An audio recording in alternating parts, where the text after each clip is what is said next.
Irish Media Network. We entertain.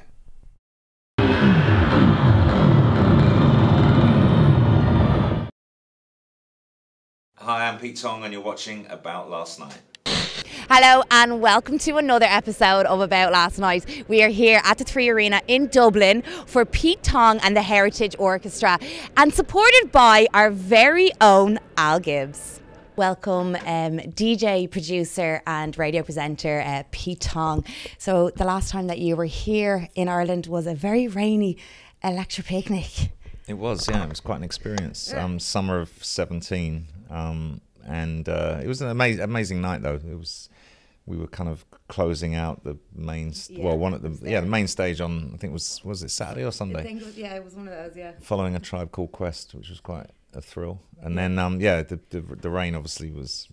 It kind of made it a little bit. Well, I don't think anybody left. That was the brilliant thing about the Irish crowd, and it definitely seemed to add to the craziness in the atmosphere. So yeah. So we're here. We've got fake rain tonight. just in case people aren't enthusiastic enough, we're going to rain on them. Love it. So we're here, obviously, Three Arena, with the Heritage Orchestra, conducted by Jules Buckley. But the first time he's played was in the Royal Albert Hall for the BBC Proms. Tell me how special that gig was for you. Well, that was the reason we're here. That was how it all started, which was basically an invitation to perform this concert. I had about 6 months to prepare it, and we did it in the summer of 15. And it was just an appointment. It was an appointment to do this thing, and we were all very excited about doing it, and we all worked hard to put it together. And I, worked on all the track listing. Jules had to come up with all the, write out all the arrangements for all the different players in the orchestra. It's a pretty ambitious thing. It was like 65-piece orchestra in the Royal Albert Hall, obviously, and kind of holding a bit of a rave in the Royal Albert Hall during the Proms was something a bit different. So didn't really know how it was gonna work, but as soon as we started, reaction was incredible, and the Proms were super happy. And after the event, everyone seemed to be talking on social media about, did you see that? Why weren't we there? Will you do it again? And this kind of snowball effect happened over a couple of weeks. We had a true kind of viral moment globally, and there was the demand for us to go out and do it again, which we started doing the following year, and every year since then we've pushed it a little bit bigger. So this is actually the kind of 3.0 version of that original show. So we add tracks every year, change the running order a little bit, and we've kind of enhanced the production. So what the biggest change you're going to see tonight compared to Electric Picnic is Electric Picnic was our kind of festival setup, which is a little bit smaller than what we do in the arenas. In the arenas, we've got the whole production behind us and the screen, so we tell the whole story of going to Ibiza, and like the idea is we take the crowd to Ibiza, back to Ibiza for one night. So where did the conversations strike up between yourself and Jules? Like, who approached who? Like, how did?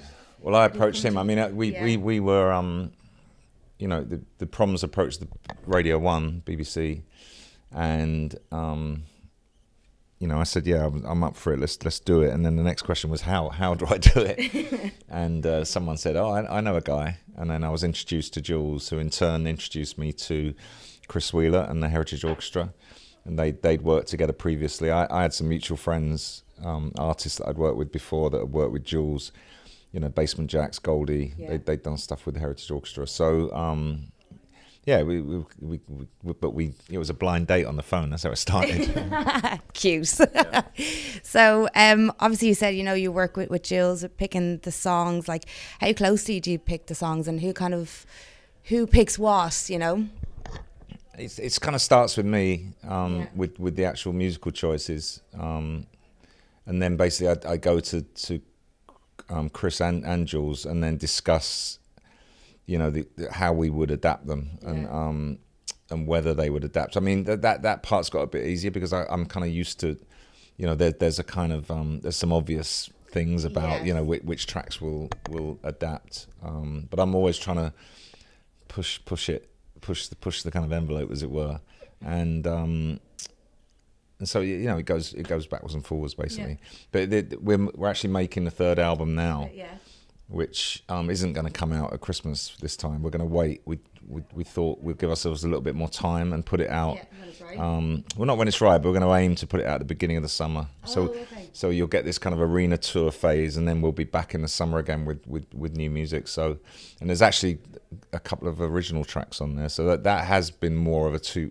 That's been Jules sending me stuff, me sending him stuff, and then us working on it together. So, yeah, it's exciting. Look forward to it. So let's talk about your BBC One radio Essential Mix. They are, world renowned. Over 25 years of music. That's a lot of music. It's a lot of music and a lot of time. But tell me, do you revert back to any of the older kind of stuff? The mixes? Would you listen to any of them? Yeah, a lot. When we would obviously building up to kind of celebrate the 25th anniversary, we went back a lot, and then I asked all my colleagues on Radio 1 to pick their favourite mix, and we were going back through mixes to decide which ones to run again. So probably more recently than I had. If you'd asked me that question, every time there's an anniversary, you kind of do. But I think funny enough now, just what the period of the kind of trends of where music's going, I think people are more curious than ever about the ones in the 90s, because I think they're referencing back to them more in terms of the music that's getting made now. So, but yeah, I couldn't name all of them. But no, of course not. I wouldn't expect you to. Yeah. So come here. Last question now. You can correct me if I'm wrong. Okay. But I read that when you left school, that you set up a mobile disco in a Ford Transit van. Is this true? Yeah. So it was kind of humble beginnings. Yeah. Because it was before the kind of whole dance world as we know it today kind of blew up. So I was in a band as a kid at school, playing drums. Yeah. And I saw a DJ one day, and I thought that makes much more sense. And then it was just like, well, how am I gonna kind of do that and do it for a living as opposed to a kind of hobby? Young entrepreneur. And I didn't really think of it like that, but it was like, then it was about being the only way to do it was really back in those days. You had to kind of get your own sound system. Yeah. So I was kind of gun for hire. I'd do like clubs, but I'd do weddings and bar mitzvahs as well. So anything goes. Yeah. School discos. Where did the Ford Transit van come from, though? Ford. Okay, fair enough. Was it your mates or anything? Okay. No, I bought one. I bought one. Oh, okay. Lovely. Two actually. Yeah, we got started a trucking company. Brilliant. Well, come here. What's next? Where are you on to next? Next is just after Dublin, if we survive tonight, I'm sure it's going to be great. We're off to Belfast on Sunday, and then there's a kind of travel day, and we go to Glasgow on Tuesday, Birmingham on Wednesday, Manchester Thursday, and then we end up the 2 nights at the O2 in London, which is going to be pretty special. That's the ending tour. Is that the ending? The end of this kind of the kind of it used to be Christmas. Now it's like we're finishing at the start of December. So but I think next year's dates get nearer to Christmas again. So well, we look forward. And then we carry on working on the record as well, which is we're sneak previewing some of the tracks, some of the new tracks that are in the show tonight. And we'd be joined by some guests that are actually feature on the album as well, like Sinead Hartnett. So yeah, it's gonna be good. Amazing. Well, come here. Look, wish you all the best. Thank you so much for chatting to us. Really appreciate it. See you later, guys. What's up, guys? This is Andrew down here at the art department for the latest edition of OCD. We're going to be speaking to Super Rhythm Tracks boss man Jerome Hill later. Can't wait for it. Stick around.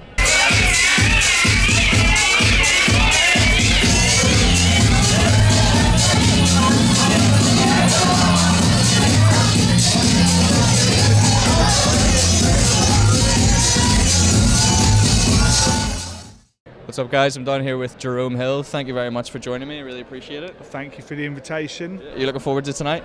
Very much so. Yeah, always. Yeah. But I just wanted to start to talk about you've been DJing since the early 90s. When was your first sort of rave experience, and how has that sort of influenced you now?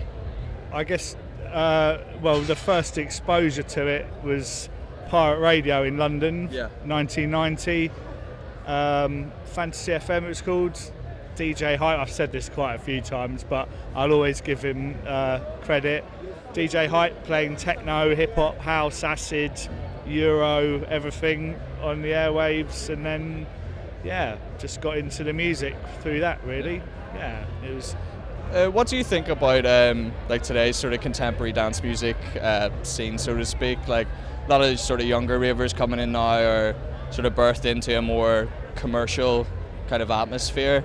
Is the rave spirit still sort of alive today, or is it diminishing slightly? I think it's alive, yeah. I mean, you say they're coming into a commercial, it depends where you come in at. Like, there's lots of people I know don't come into it through that, and there's a trickle-down effect from that as well, I guess. And I've got to be careful about being one of those people who say, oh, it was so much better then. I was saying to Swede earlier, it's everyone's golden era is the era that they kind of came into it at. So I'm sure there are plenty of people having that era now with music. There's plenty of rave music going off. There's like, you know, well, there's Bangface for a start, like a massive rave festival, which is just, it's a rave. That's what the theme is. And there's, you know, there's all sorts of people and crews doing proper rave spirit stuff. And then there's all the slightly wet, flaccid kind of like techno stuff that sort of wants you to believe it's that. But I think once people have seen both, they can make their own mind up, really. Yeah. So Mark Archer and Shadow Child released on your label Super Rhythm Tracks last month. Yeah, that's right, yeah. Is there anything else in the pipeline for Super Rhythm Tracks, or for yourself? Any solo projects coming out? Yeah, there's 3 new records on Super Rhythm Tracks, which will all be out by about April next year. Don't know if I can. Well, I can say it's my label. I don't know if I want to say yet what they all are, but there's the next one's going to be a collaboration between Matt Whitehead and a guy called No Data Available, who's both play a mean live set. I've got a track coming out on Sunil Sharp's Earwiggle. Wicked. He's doing like a big, I think it's 6 records, all coloured vinyl, bang, bang, bang, one after the other. So that's coming out, in fact, the end of this week. It'll probably be out now. It's out now.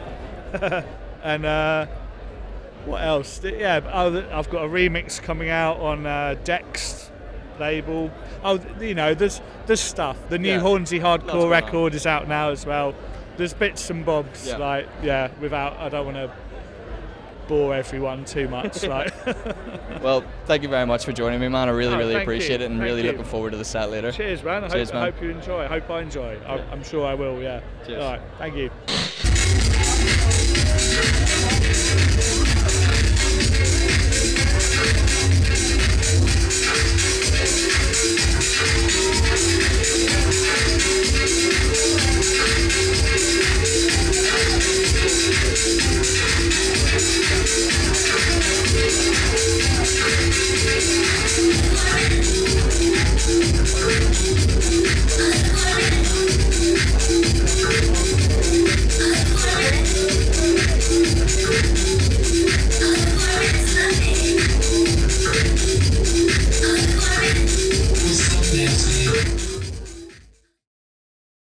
Good evening, folks, and welcome to About Last Night. I'm Joe, and tonight, again, I'm down in Cypress Avenue for the gig of the week. Tonight it's Laoise, the Irish electro-pop rising superstar. We're going to be chatting all about her 2019 plans. It's coming up right after this, so stick around.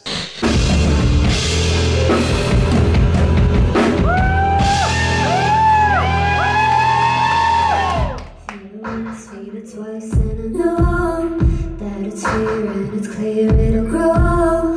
Burns through the cracks, hunting our shadows. Drain it once, drain it twice, then you know I'll come back, hoping that it won't show. There I go again, wearing the blindfold.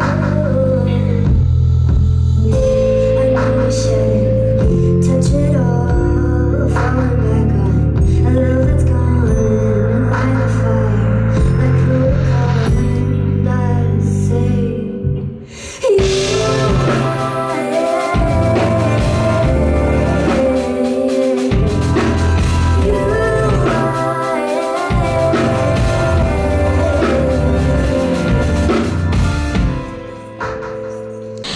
Welcome back, folks. I'm here with Laoise. Thank you so much for sitting down and chatting to us. Absolutely brilliant show. I'm going to jump straight into it. You've had Whirlwind 2018, you've done Longitude, Other Voices, EP, you've been nominated for awards, you've been releasing singles. God, you're making it I know, it's been so good! Why don't you open up on my show? Yeah, I know. Hype man, next job. Are you enjoying it?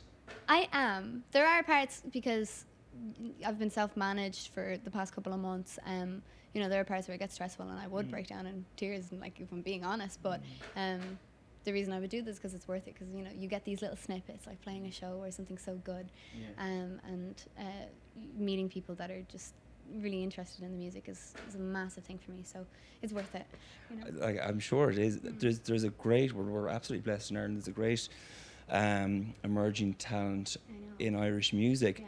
Is there a community there? Do you feel connected to other Irish artists? No, definitely, and especially because I'm studying music in BIM, which is really, really cool, because you know, it's just a network and it's a hub of loads of other musicians and songwriters and all types of things like that. So that branches out even further to everyone who's kind of releasing music in Ireland, and you know, it's really interesting though, because there are more genres that I would be into because I support that person as well. Yeah.